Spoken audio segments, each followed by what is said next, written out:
Hi and welcome to Guns of Pump. For this video we visit the new Keon Park station on the Melbourne line in Melbourne's northern suburbs. This station was rebuilt with the removal of the level crossing on Keon Parade. The old station was built in 1929 with the electrification of the line to Thomastown, which was the terminus at the time. Very basic station with just one platform for most of its life, with a single track. Wasn't duplicated until 2011 and became an island platform station. The new station was rebuilt on the southern side of Keon Parade early in 2024 and was reopened to passengers in June. The station's quite nice. It's got a nice cooling green colour scheme. It's quite soothing. All the landscaping and car parks are all completed, and it's quite a nice station. So in this video we'll see a few extrapolis trains in action just past the morning peak period. I hope you enjoy this video.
One of the things I heard about this station was its proximity to the existing units next to platform 1.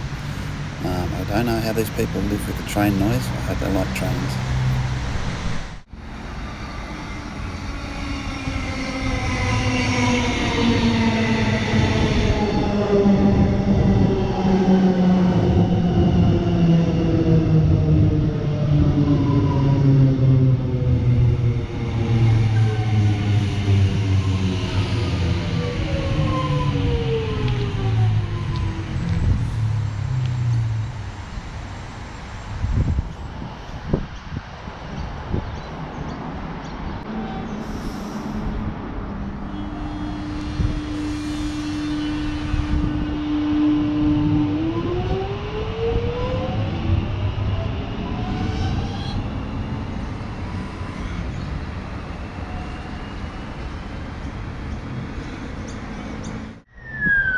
If you can hear me above the siren, I've got this very snazzy drinking fountain for little people and big people.